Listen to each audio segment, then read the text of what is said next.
introduce Mr. Udai Parnami, a distinguished leader and visionary entrepreneur who stands at the helm of Parnami Group as CEO, shaping the landscape of warehousing, logistics and lighting services in India. An illustrious alumnus of the prestigious Scindia School and having graduated from Christ College, Mr. Parnami embarked on his educational journey with a solid foundation. Later, earning his post-graduation in management from the esteemed University of Exeter in England, he became armed with knowledge and a relentless spirit to take his business further. At the heart of his empire lies the Parnami Group, a conglomerate renowned for its excellence in various sectors. Under his astute leadership, the group has excelled beyond expectation since Adarsh Marketing is a trailblazer in India's warehousing and logistics landscape. The group also encompasses enterprises such as Udai Lighting Private Limited, Parnami Logistics India Private Limited, Parnami Logistics and Packing Center Private Limited, Jaipur Ceramics Private Limited and Ashok Parnami, Udai Parnami. Mr. Parnami's entrepreneurial prowess is evident in his strategic collaborations with heavyweights in the industry such as Dabur, Castrol, Tata, Godrej, Whirlpool, Asian Paints, Amway, Nine, Johnson & Johnson, Zydus, Reliance, Michelin, Parag, Reckitt, Dealshare, IOCL, Pidilite, Nestle, Ashirwad, Vito, HPL, Vanken, Carlsberg, India, Ensol, HG, Infra, Grill, Gainwell, Gravita, Prince Piping, Patel Engineering, Race Power Infra, Sunlock, Tremco, YFC, Coca-Cola and Amrutanjan and many others. His businesses with a stronghold mainly in North India cover Haryana, UP, Delhi and Rajasthan. But they are not just local players, they also include primary transport in pan-India basis. They are the architects of a grand vision. And when we talk about vision, it extends beyond regional boundaries, aiming to scale operations across India in a meticulously and planned, phased manner. Under his guidance, the Parnami Group boasts a dedicated team of over 800 employees operating across a staggering 20 lakh square feet of storage space. Their fleet of 200 plus trucks and associate transporters is a testament to the scale and efficiency of their operations. In the realm of entrepreneurship, Mr. Udai Parnami stands as a beacon of inspiration, showcasing the power of vision, determination and strategic acumen. Let us now understand with him his journey as a transformative leader and benefit from his experiences on the way in our Learning from Leaders series. So greetings everyone. Today we have with us Mr. Udai Parnami, who I just introduced to you. And so welcome to Learning from Leaders series. We are really happy to have you with us today. And without taking up much time, I would like to ask that how would you describe your leadership style and how it has contributed to your success? And maybe while using that style, you must have faced certain repercussions which generally leaders do. So could you tell us something about that? Sure. Thank you so much for having me here. As far as my leadership style is, I am a master delegator. I believe in delegation a lot of work. So maximum time in businesses, what happens is the business owner, they are the one who stops the progress of the company by becoming the engine. So my work as a business owner, as a company owner, my work is to have right person at the right place. So that's what my work is. My work is not running the company, running the engine. My work is to make sure that the train is running by its own and have the right person at the right place. So that's what I do. I mean, I do a lot of delegation of my work, and I make sure that there are a lot of systems in place, and it's the system that runs the company, not a person. So once the systems are right in the place and the right person at the right place, so my work is done there. So I don't want to be the engine of the company. Great. So, you remind me of this beautiful book I read long back, Seven Habits of Highly Effective People by Stephen Covey. And he has also given a lot of importance to delegation. Yeah. So, like you just said, you are a master delegator. So, you believe in stewardship delegation so that you are able to empower your team members, and then it is in an auto mode. Right. So I 100% believe in that. Once I delegate the work and give them full authority, that's where the nurture comes within them, and they feel so confident in terms of because they have the authority to work. So that's the beauty of doing it. I mean, they're self motivated in that. And obviously, if you talk about reproduction, I mean, every business, every decision you make, it has its at times it backfire also, but that doesn't mean that you don't take decisions. Absolutely. You don't do delegation. Agreed. Yeah. Now, I read somewhere that you had written that you should not put all the eggs in one basket. And even Warren Buffett, he also says that never should anyone depend on just one source of income, but you should make investments to create, a second source too. Now, what I have understood from it is that your approach to entrepreneurship is much like Warren Buffett's philosophy, which emphasizes the importance of diversification. So, do you believe in it? Do you say that one should diversify? Yeah, so as a group, if you see a group, so we have diversified into from service industry to manufacturing to a petrol pump. So we have pretty diversified portfolio by ourselves. But at the same point, I do believe that one should focus on their core competence, and one sector, the one thing that you do is to expertise in that sector, expertise in that business. That's what will take you at a longer this thing. So having said that, but I also do believe that one needs to have a passive income. It's very important for a household, for a business owner, or for any entrepreneur, for any service people to have their passive income intact. So that's where the additional income comes in, and it's very important to have a passive income. Okay, agreed. So, that is a very important point for professionals who are working, for entrepreneurs, and for household homemakers, etc. Now, moving on to the next question, we do a lot of research at 3T, and we found out that 68% of people think that business leaders should take over when governments fail to address the important issues in the society. So, if that is what the general perception is, what do you think would be good for India? So I'll ask you again. Why should you wait for government to fail? Mhm. It's a social, it's a moral responsibility, not even for business owners, for a person who is working, person who is not working, any entrepreneur, any service kind of people. It's our moral responsibility to contribute towards the society.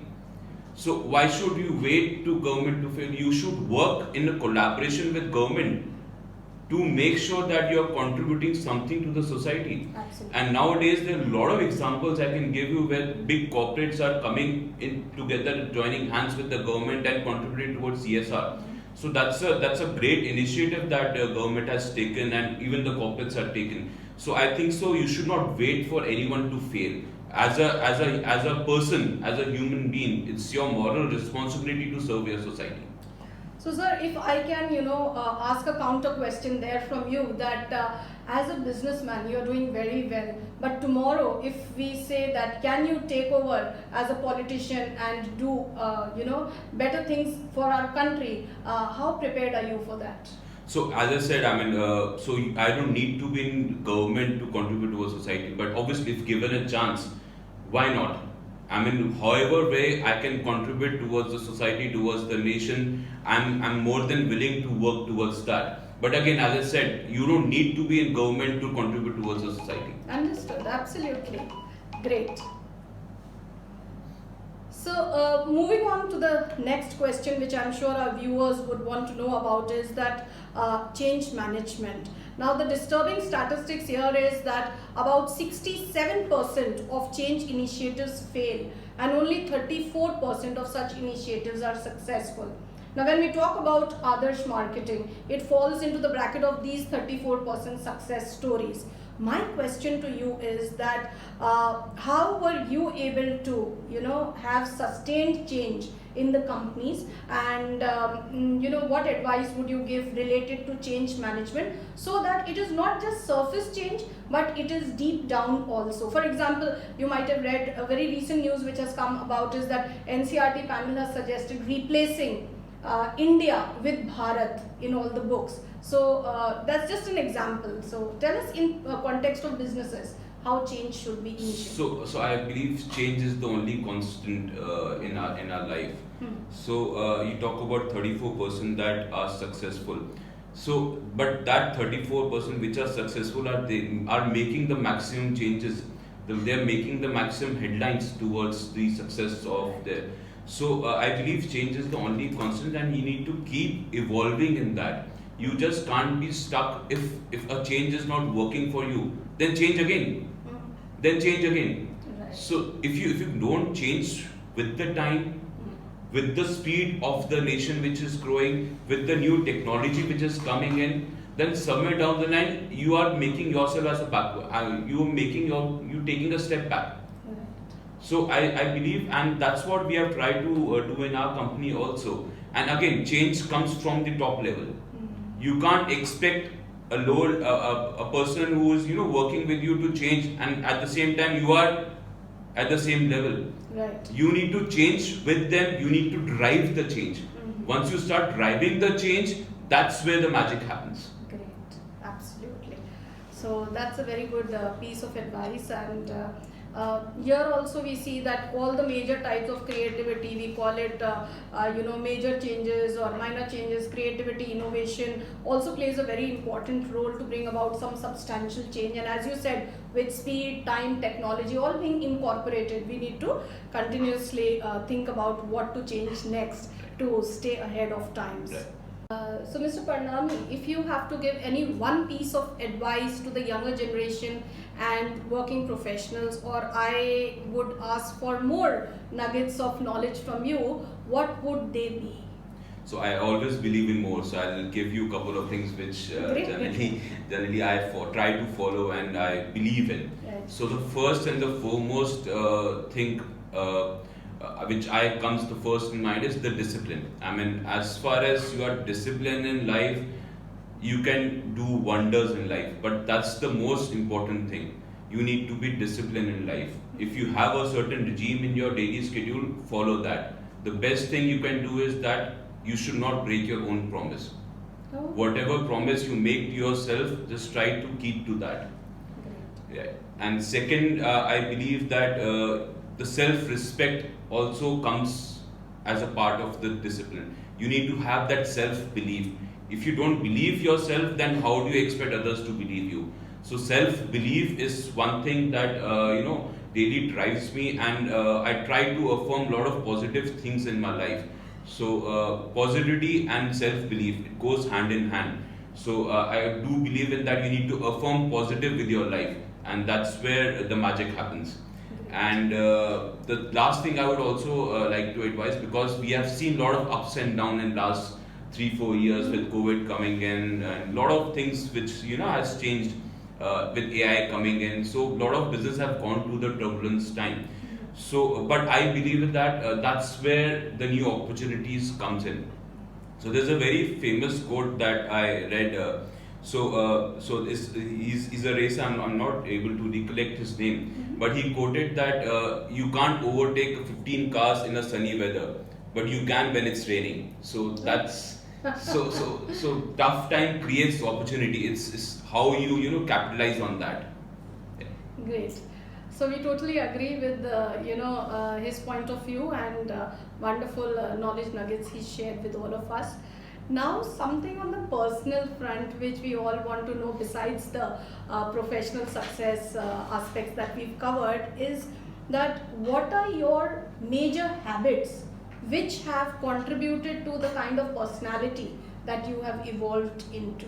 So if you could share those daily routine habits I'm sure a lot of people would be motivated to follow. Yeah. So first thing, I start my day with meditation, so I have a gratitude journal as well. So I try to be, I'm grateful to God for whatever we have, and I try to fill the gratitude journal, and then I meditate. That's the first thing I do once I get up. Okay. And secondly, so I believe in spirituality. I mean, I'm a God believer. So I try. I mean, that's where my connection is. So I do that. Then I have a certain time for my spiritual this thing. And then one thing which also once you evolve in life, there's certain changes, as we talk about change before also. So personally also you change a lot once you read, once you attend a lot of courses. So reading books, even though I'm not an avid reader, but I make it a point that I try to give 15 to 20 minutes daily on a book. So which is some people read books in 2 days, 3 days. I can't do that. But I try to read 15 minutes a day. That's what enhances the knowledge and urge to learn more. Absolutely. And also one advice I would also like to give is that invest in yourself. That's the best thing you can do. Okay. Keep investing in yourself. By investing in yourself, I mean keep attending seminars, keep attending workshops.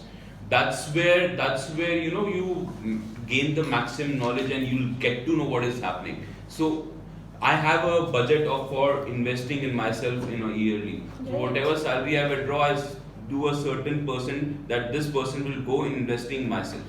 Wonderful. For learnings. Great.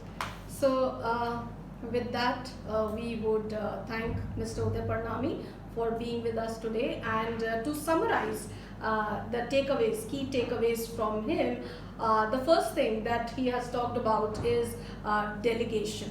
So I would say that we all as leaders need to delegate and empower our subordinates so that at the end of the day we have a team which is in an auto mode at some point of time. Secondly, he talked about diversification, definitely, but he has emphasized the importance of core competence. So we need to find out what is our core competence, what are we best at in our business, and we should focus more on that.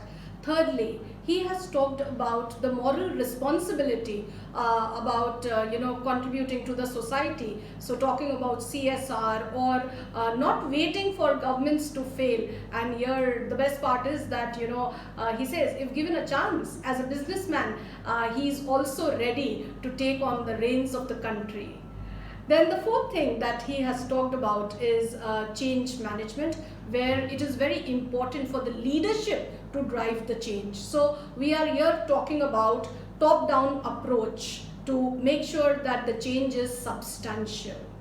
Another thing that he has focused on as a piece of advice to the younger generation and working professionals is that we need to have a regime, a discipline in our daily life, and to have good self-respect. So when we believe in ourselves, when we have high level of self-respect, others are bound to do the same. And finally, when we try to analyze and understand what are his good habits, his great habits, he's talked about having a very high spiritual quotient. So even I feel that when we are spiritually connected, it has multifaceted benefits in our life. So whether we talk about attitude of gratitude or about the affirmations, all these are different ways through which he has been enhancing his spirituality. So with all that, we sign off now, and I'm sure all of you had a great learning from Mr. Udai Parnami. Thank you, sir. Thank you, sir. Thank you, sir.